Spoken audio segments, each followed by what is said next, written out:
سورہ بقرہ آیت نمبر 136۔ آپ حضرات کے پاس پیج نمبر ہے 38، بالکل لاسٹ لائن ہے۔ اعوذ باللہ من الشیطان الرجیم، بسم اللہ الرحمن الرحیم۔ قولوا آمنا بالله وما أنزل إلينا وما أنزل إلى إبراهيم وإسماعيل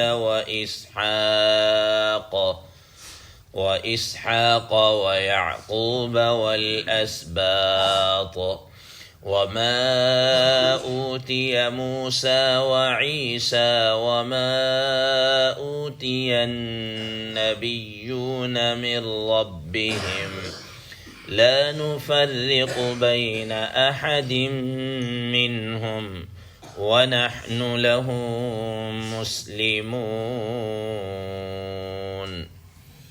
صدق الله العظيم۔ اللهم صل على محمد النبي الأمي وعلى آله وسلم تسليما كثيرا كثيرا۔ محترم سامعین کرام، اس آیت مبارکہ کا ترجمہ اللہ تبارک و تعالی ارشاد فرماتے ہیں، قولوا آمنا باللہ وما انزل الینا، تم کہہ دو اے مسلمانوں، تم کہہ دو ہم ایمان رکھتے ہیں اللہ پر، وما انزل الینا، اور اس چیز پر جو ہماری طرف اتاری گئی، بھیجی گئی، وما انزل الى ابراہیم و اسماعیل و اسحاق و یعقوب والاسباط، اور جو کچھ اتارا گیا حضرت ابراہیم، اسماعیل اور اسحاق اور یعقوب علیہم السلام پر، والاسباط، اور ان کی اولاد کی طرف، یعنی حضرت یعقوب علیہ السلام کی اولاد کی طرف جو بھیجا گیا، وما اوتی موسیٰ و عیسیٰ، اور جو کچھ حضرت موسیٰ اور حضرت عیسیٰ علیہم السلام کو دیا گیا، وما اوتی النبیون من ربہم، اور جو کچھ عطا کیا گیا دیگر حضرات انبیاء علیہم السلام کو ان کے رب کی طرف سے، ان سب پر ہم ایمان رکھتے ہیں۔ لا نفرق بین احد منہم، ہم ان میں سے کسی ایک کے درمیان بھی تفریق نہیں کرتے، وَنَحْنُ لَهُ مُسْلِمُونَ، اور ہم اللہ تعالیٰ ہی کے مطیع و فرما بردار ہیں، اطاعت کرنے والے ہیں۔ محترم سامعین کرام، ما قبل میں آپ حضرات کے سامنے یہ بات آئی کہ جیسا کہ بعض حضرات مفسرین کرام رحمہ اللہ نے یہ شان نزول بیان کیا کہ بعض یہودیوں نے، جیسا کہ عبداللہ ابن سوریہ کا نام لیا جاتا ہے، کہ اس نے نبی صلی اللہ علیہ وسلم سے کہا کہ تم یہودی ہو جاؤ تو تمہاری نجات اسی میں ہی ہے، آپ کی نجات اسی میں ہی ہے۔ اور بعض روایات کے مطابق نصارہ نے بھی اسی طرح کی بات نبی صلی اللہ تعالیٰ علیہ وسلم سے فرمائی، تو نبی کریم صلی اللہ تعالیٰ علیہ وسلم نے اس کے جواب میں فرمایا تھا کہ ہم تو ملت ابراہیمی کا اتباع کرنے والے۔ اب ملت ابراہیمی کیا ہے؟ حضرات مفسرین کرام رحمہ اللہ فرمایا کہ وہ اللہ تعالیٰ کی طرف سے بتایا گیا کہ تم یہ کہو کہ ملت ابراہیمی اب یہ ہے، قولوا آمنا باللہ وما انزل الینا۔ بعض حضرات یہ فرماتے ہیں کہ جس طریقے سے نبی کریم صلی اللہ تعالیٰ علیہ وسلم کو یہود اور نصارہ نے اس طرح کہا، بعینہ ہی ویسی ہی بات انہوں نے حضرات صحابہ کرام رضوان اللہ تعالی علیہم اجمعین سے بھی یہ بات کہی کہ تم یہودی ہو جاؤ یا عیسائی ہو جاؤ، ٹھیک ہے نا، تمہاری نجات اسی میں ہوگی، یا تمہارا ایمان تب قابل قبول ہوگا، یا تم تب ہدایت پر آؤ گے۔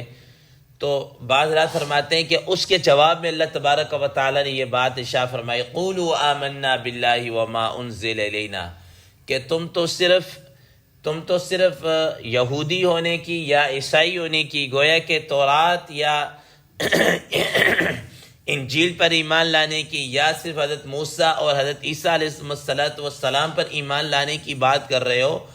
ہم تو تمام حضرات انبیاء علیہ السلام پر ایمان رکھتے ہیں، خاص صرف انہی کی کیا وجہ ہے؟ ہم تو سب کے اوپر کیا رکھتے ہیں؟ ایمان رکھتے ہیں۔ صرف ہمارا ایمان زبور اور تورات اور انجیل کے اوپر نہیں ہے، بلکہ اس کے علاوہ بھی جو اللہ تبارک و تعالیٰ نے دیگر چیزیں جو نازل کی ہیں، ہم تو ان پر بھی کیا رکھتے ہیں؟ ایمان رکھتے ہیں۔ ہمارا ایمان تو بہت زیادہ کیا ہے؟ وسیع ہے۔ تو اسی کے جواب فرمایا گیا، قولوا آمنا باللہ وما انزل الینا وما انزل الی ابراہیم و اسماعیل، کہ آپ کہہ دیجئے اے مسلمانوں، تم کہہ دو آمنا باللہ، ہم تو اس چیز پر ایمان لے جو ہماری طرف قرآن مجید کی شکل میں آمنا باللہ، ہم تو اللہ تعالیٰ پر ایمان رکھتے ہیں۔ سب سے پہلی بات تو یہ ہے کہ ملت ابراہیمی کا سب سے پہلا اور اہم اور بنیادی اور بیسک جو جز ہے وہ کیا ہے؟ وہ ایمان باللہ، اللہ تعالیٰ کی وحدانیت ہے۔ اللہ تعالیٰ پر ایمان اس طور پر کر لانا کہ اللہ تعالیٰ کو وحدہ لا شریک ماننا ہے۔ تو فرمایا کہ ہم تو اللہ تبارک و تعالیٰ کی ذات عالیہ پر، ذات اقدس پر ایمان رکھتے ہیں، اللہ تعالیٰ کو وحدہ لا شریک مانتے ہیں۔ لیکن دوسری طرف اے یہود، اے نصارہ، تمہاری صورتحال یہ ہے کہ تم تو اللہ تعالیٰ کے ساتھ شریک ٹھہراتے ہو۔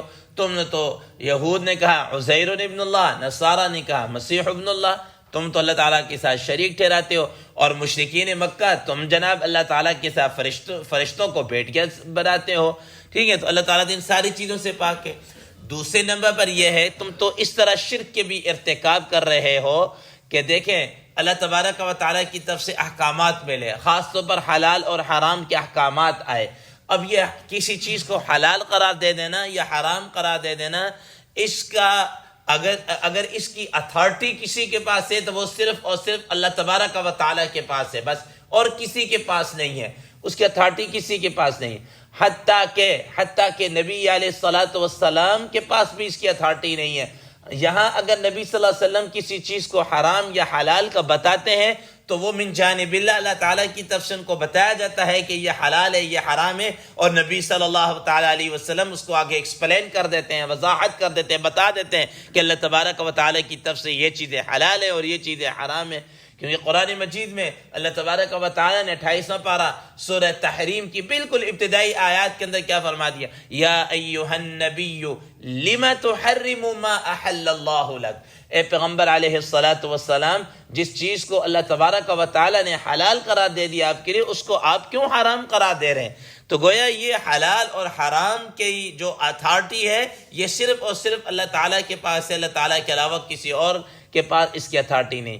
اور جبکہ اے یہود، تمہاری اتھارٹی تو یہ ہو گئی کہ تم نے یہ حلال اور حرام کی اتھارٹی تو اپنے رہبان اور تمہارے جو بڑے علماء اور رہبان اور پادری یا ان کو تم نے دے دیا کہ بھئی جس چیز کو وہ بڑا جو ان کا بڑا عالم ہے یا بڑا ان کا جو پادری ہے، اس نے اگر کسی چیز کو حلال قرار دے دیا تو وہ حلال ہے، کسی چیز کو حرام قرار دے دیا تو وہ کیا ہے؟ حرام ہے۔ حالانکہ یہ تو نہیں ہے، یہ چیز نہیں ہے۔ اتخذوا احبارهم ورهبانهم اربابا من دون اللہ، اس وجہ سے اللہ تعالیٰ فرمایا کہ کیا تم نے یہ جو بڑے بڑے تمہارے پادری اور بڑے بڑے تمہارے پیشوا اور مذہبی جو تمہارے بڑے بڑے گرو ہے، کیا تم نے اللہ تعالیٰ کے علاوہ ان کو رب کیا ہے بنا دیا ہے؟ اس وجہ سے فرمایا کہ یہ اتھارٹی کسی کے پاس نہیں ہے، یہ اتھارٹی کسی کے پاس نہیں ہے۔ اس اعتبار سے بھی تم نے شرک کا ارتکاب کیا ہے۔ ہم تو قولوا آمنا باللہ، ہم تو اللہ تعالیٰ پر کیا رکھتے ہیں؟ ایمان رکھتے ہیں۔ ہر طریقے سے، ہر اعتبار سے ہم اللہ تعالیٰ کی وحدانیت کے کیا ہیں؟ قائل ہے۔ اور دوسری بات کہ ہم اللہ تبارک و تعالیٰ کی وحدانیت پر اس طور پر بھی ایمان رکھتے ہیں کہ اللہ تعالیٰ اپنی ذات کے اندر بھی وحدہ لا شریک ہے، اور اللہ تبارک و تعالیٰ اپنی صفات کے اندر بھی وحدہ لا شریک ہے۔ اپنی ذات کے اعتبار سے بھی تنہا، قل هو اللہ احد اللہ الصمد، وہ اکیلا ہے، تنہا ہے، ٹھیک ہے نا، اور اپنی صفات کے اعتبار سے بھی کیا ہے، وہ تنہا ہے۔ من يدبر الامر من السماء الى الارض، کہ زمین و آسمان کے درمیان میں جتنی یہ چیزیں ان کے تدبیر کرنے والا کون ہے، ٹھیک ہے نا، یہ اللہ تبارک و تعالیٰ ہی ہے۔ تو اللہ تعالیٰ نے اسی وجہ سے جا بجا پوچھا، ہاں بھئی آسمان کی تخلیق کرنے والا کون ہے، ان چیزوں کو نکالنے والا کون ہے، اولاد دینے والا کون ہے، یہ کرنے والا کون ہے، یہ کرنے والا کون ہے، آسمان سے بارش برسانے والا کون ہے، رزق تمہارے لیے اگانے والا کون ہے، یہ سب چیز یہ اللہ تعالیٰ کی صفات ہیں۔ تو اللہ تبارک و تعالیٰ نے ان ساری چیزوں کو بیان کر کے 20ویں پارے کے شروع میں دیکھ لیجئے، ہر چیز کو بیان کر کے تھا، من الہ غیر اللہ، ٹھیک ہے نا، من الہ غیر اللہ تعالیٰ کے علاوہ کون ہے، ٹھیک ہے نا، اللہ تبارک و تعالیٰ کے علاوہ کوئی بھی الہ کیا ہے، امن خلق السماوات والارض وانزل لكم من السماء ماء فانبتنا به حدائق ذات بهجة ما كان لكم ان تنبتوا شجرها اِلَٰهٌ مع اللہ، بار بار یہ اعلان کیا اِلَٰهٌ مع اللہ، کہ اللہ تعالیٰ کے ساتھ کوئی اور بھی الہ ہے، کوئی بھی۔ فرمایا قولوا آمنا باللہ، ہم تو اللہ تعالیٰ پر ہر طریقے سے کیا رکھتے ہیں، ایمان رکھتے ہیں۔ پھر آگے فرمایا وما انزل الینا، اور تو ہم تو ایمان رکھتے ہیں اسی پر جو ہماری طرف کیا کیا گیا، اتارا گیا، جو چیز اتاری گئی ہم اس پر ایمان رکھتے ہیں۔ ایسا نہیں کہ اپنی طرف سے اس کو حلال اس کو حرام اور یہ اور وہ، جیسا آیا ہم ویسے اس پر ایمان رکھتے ہیں۔ اسی طریقے سے وما انزل الی ابراہیم و اسماعیل و اسحاق و یعقوب، اور اسی طریقے سے حضرت ابراہیم اور حضرت اسماعیل اور حضرت اسحاق اور حضرت یعقوب علیہ السلام کی طرف جو اللہ تبارک و تعالیٰ کی طرف سے جو احکامات بھیجے گئے، ہم سب ان پر کیا رکھتے ہیں، ایمان رکھتے ہیں، ہم سب ان پر ایمان رکھتے ہیں۔ محترم سامعین کرام، حضرات مفسرین محدثین کرام رحم اللہ فرماتے ہیں کہ اللہ تبارک و تعالیٰ نے یہ جو مشہور آسمانی کتابیں ہیں 4، تورات، زبور، انجیل اور قرآن مجید، اس کے علاوہ باقی بھی دیگر بھی صحائف اتارے۔ بعض روایات کے مطابق وہ 100 ہیں، اور اس طرح کل ٹوٹل تعداد کتابیں اور صحائف مل کر 104 ہو جاتے ہیں، اور بعض رات نے فرمایا کہ نہیں، صحائف وغیرہ جناب اللہ کیا ہے، 110 ہیں، اور یہ 4 کتاب ملا کر 114 ہو جاتے ہیں۔ تو بہرحال 104 ہوں یا 114 ہوں، اور یہ صحیفے حضرت ابراہیم علیہ السلام پر اتارے گئے، حضرت آدم علیہ السلام پر اتارے گئے، حضرت شیث علیہ السلام پر اتارے گئے، اور باقی حضرات انبیاء علیہ السلام پر بھی کچھ کیا ہے، جو کچھ اتارا گیا۔ فرمایا کہ ہم سب ان پر ایمان رکھتے ہیں۔ اسی طریقے سے والاسباط، اور اسباط سبت کی جمع ہے، سب سے مراد حضرات مفسرین کرام رحم اللہ فرماتے ہیں کہ حضرت یعقوب علیہ السلام کی اولاد ہے، حضرت یعقوب علیہ السلام کی اولاد ہے۔ حضرات مفسرین کرام رحم اللہ فرماتے ہیں کہ اللہ تبارک و تعالیٰ نے حضرت یعقوب علیہ السلام کی اولاد کے اندر بہت زیادہ کیا ہے، برکت رکھی ہے، بہت زیادہ برکت رکھی ہے۔ اس طرح برکت رکھی ہے کہ آپ اگر ان کی ذریت کو دیکھیں تب بھی ان کے اندر برکت ہے، اور اگر نبوت اور ملوکیت کے اعتبار سے دیکھیں تب بھی وہاں پر اللہ تبارک و تعالیٰ کی طرف سے یہ نعمت ان کو ملی ہوئی ہے۔ حضرات مفسرین کرام رحم اللہ فرماتے ہیں کہ چونکہ حضرت یوسف علیہ السلام جب مصر کے اندر تھے اور بھائی ان سے ملنے کے لیے گئے، تو یہ ٹوٹل اس وقت کے حضرت یعقوب علیہ السلام کی یہ ساری اولاد ہے، 12 ٹوٹل بھائی تھے، بس 12 بھائی تھے۔ اور اس کے بعد پھر حضرت یوسف علیہ السلام کا زمانہ گزرا، اور ایک عرصے کے بعد جب حضرت موسیٰ علیہ السلام کا زمانہ آیا اور فرعون کے مقابلے میں نکلے، اور جب لے کر نکلے تو اس وقت بنی اسرائیل کی تعداد، اور یہ 12 بھائیوں کے آگے اولاد در اولاد چلتے چلتے قبائل بنے، اور قبائل کوئی سینکڑوں نہیں، ہزار لاکھوں کی تعداد کے اندر پہنچ کے، کوئی 6-7 لاکھ یا پتہ نہیں کتنی تعداد بیان کی جاتی ہے۔ تو اللہ تبارک و تعالیٰ نے ان کی نسل کے اندر بھی کیا دی، اس طریقے سے برکت دی۔ اور دوسرا حضرات مفسرین کرام رحم اللہ فرماتے ہیں کہ حضرت یعقوب علیہ السلام کے بعد جتنے بھی حضرات انبیاء علیہ السلام آئے ہیں، یہ سارے کی ساری ان کی اولاد کے اندر ہے، حضرت یعقوب علیہ السلام کی اولاد کے اندر ہے، جس کو حضرت موسیٰ علیہ السلام نے فرمایا تھا اِذْ جَعَلَ فِيكُمْ أَنْبِيَاءَ وَجَعَلَكُمْ مُلُوكًا، کہ اللہ تبارک و تعالیٰ نے تمہارے اندر حضرات انبیاء علیہ السلام کا سلسلہ بھی شروع کیا، اور بادشاہت کا سلسلہ بھی تمہارے اندر کیا کیا، شروع کیا۔ بلکہ حضرت مفتی شفیع صاحب رحمہ اللہ نے اپنی تفسیر معارف القرآن کے اندر تو یہاں تک لکھا ہے کہ 10 حضرات انبیاء علیہ السلام کو چھوڑ کر باقی سارے کے سارے حضرات انبیاء علیہ السلام وہ حضرت یعقوب علیہ السلام کی اولاد میں سے ہیں۔ تو یہ اللہ تبارک و تعالیٰ نے یہ بنی اسرائیل اور اس کے اندر یہ کیا ہے فضیلت رکھی ہے اور یہ رکھا۔ وما اوتی موسیٰ و عیسیٰ، فرمایا کہ اس کے ساتھ ساتھ جو اللہ تعالیٰ نے حضرت موسیٰ علیہ السلام کو دیا اور حضرت عیسیٰ علیہ السلام کو دیا، ہم اس پر بھی ایمان رکھتے ہیں۔ حضرت موسیٰ علیہ السلام کو تورات دی، حضرت عیسیٰ علیہ السلام کو انجیل دی اور دیگر جو احکامات دیے، ہم سب ان پر کیا رکھتے ہیں؟ ایمان رکھتے ہیں۔ اور اس کے علاوہ وما اوتی النبیون من ربہم، کہ اللہ تبارک و تعالیٰ کی طرف سے اور دیگر جو حضرات انبیاء علیہ السلام ان کو جو کچھ بھی نازل کیا گیا، ہم ان سب پر کیا رکھتے ہیں؟ ایمان رکھتے ہیں، ہم سب ان پر ایمان رکھتے ہیں۔ محترم سامعین کرام، قرآن مجید میں اللہ تبارک و تعالیٰ شاہ فرمایا وَرُسُلًا قَدْ قَصَصْنَاهُمْ عَلَيْكَ مِنْ قَبْلِ وَرُسُلًا لَمْ نَقْصُصْهُمْ عَلَيْكَ، کہ بہت سارے حضرات انبیاء علیہ السلام ایسے ہیں جن کا ہم نے آپ کے سامنے تذکرہ کر دیا، بتا دیا یہ ہے، اور بہت سارے ایسے لم نخصص علیک، ہم نے آپ کے سامنے ان کا تذکرہ ہی نہیں کیا، ہم نے ان کا بتایا نہیں۔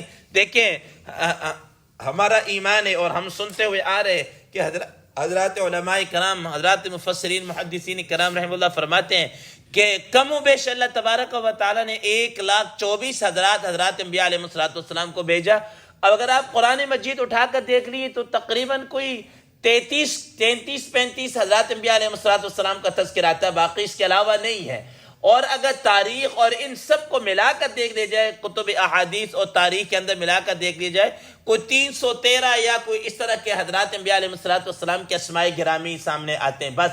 اس کے علاوہ باقی آپ یہ سمجھ لیجئے 1,24,000 میں سے اوپر والا 1,000 نکال دیں، باقی 1,23,000 حضرات انبیاء علیہ السلام کا ہمیں پتہ ہی نہیں ہے، ہمیں پتہ ہی نہیں ہے کون ہیں، کتنے ہیں، کس طریقے سے ہیں، ٹھیک ہے۔ تو یہ کتنے فرمایا وما اوتی النبی، اللہ تعالیٰ نے اپنے وقت میں جس نبی کو جس قوم کے اندر بیٹھا وہ نبی برحق تھا، ہم سب اس پر ایمان لاتے ہیں۔ یہی وجہ ہے کہ ہم جب بچپن کے اندر ہم ایک ایمان مفصل اور ایمان مجمل یاد کرتے ہیں، ایمان مفصل آمنت باللہ و ملائکتی و رسولی و کتبی، یہ سارا ہم یاد کرتے ہیں، پڑھتے ہیں کہ ہم سارے حضرات انبیاء علیہ السلام پر ایمان رکھتے ہیں۔ اور اس کے ساتھ ساتھ یاد رکھنا لا نفرق بین احد منہم، اس سے پہلے ایک بات اور یاد رکھیے گا، حدیث مبارکہ میں آتا ہے کہ اللہ تبارک و تعالیٰ نے فرمایا، نبی صلی اللہ تعالیٰ علیہ وسلم نے فرمایا کہ دیکھیں اللہ تعالیٰ نے ساری جو کتابیں نازل کی سب اپنے اپنے وقت کے اندر برحق تھے، لیکن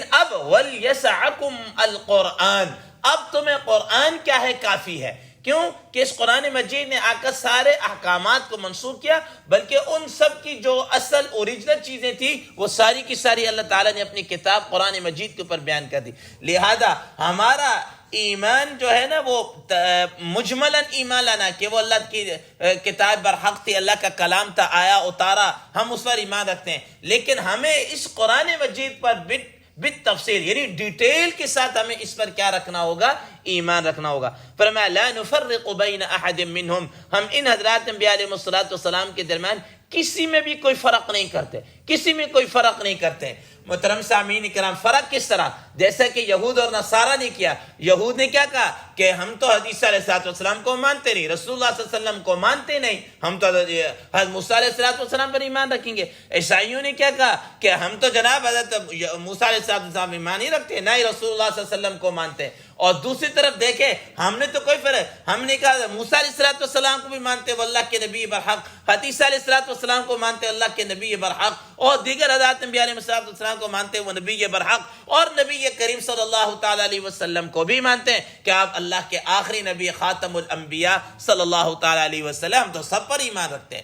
تو محترم سامعین اکرام، ایک ہوتا ہے تفریق کرنا، وہ ہم نہیں کریں گے، اور ایک ہوتا ہے مقام اور مرتبہ۔ خود قرآن مجید میں اللہ تبارک و تعالیٰ نے فرمایا تِلْكَ الرُّسُلُ فَضَّلْنَا بَعْضَهُمْ عَلَى بَعْضٍ، یہ حضرات انبیاء علیہ السلام میں بعضوں کو بعضوں پر ہم نے کیا دی ہے؟ فضیلت دی ہے۔ وَلَقَدْ فَضَّلْنَا بَعْضَ النَّبِيِّينَ عَلَى بَعْضٍ وَآتَيْنَا دَاوُودَ زَبُورًا، کہ ہم نے بعض حضرات انبیاء علیہ السلام کو بعض دیگر پر کیا دی ہے؟ فضیلت دی ہے۔ اور یہ آپ حضرات کو بتا دیا گیا کہ سب سے بڑا مقام اور مرتبہ نبی کریم صلی اللہ تعالیٰ علیہ وسلم کا، اور اس کے بعد جناب سیدنا ابراہیم علیہ السلام کا، اور اس کے بعد حضرت موسیٰ علیہ السلام کا، اور اس کے بعد درجہ بدرجہ سب کے کیا ہیں وہ مراتب ہیں۔ فرمایا وَنَحْنُ لَهُ مُسْلِمُونَ، ہم تو اسی کی کیا ہے اطاعت کرنے والے ہیں، ہم تو حضرت اسی کی اللہ تبارک و تعالیٰ کی اطاعت، فرما برداری اور مطیع ہیں، ہم تو سب پر کیا رکھتے ہیں، ایمان رکھتے ہیں، اور یہی ہمارا کیا ہے اسلام ہے۔ اللہ تبارک و تعالیٰ سے دعا ہے اللہ تبارک و تعالیٰ ہمیں ان چیزوں پر کیا عمل کرنے کی توفیق عطا فرمائے۔ وآخر دعوانا ان الحمد للہ رب العالمین۔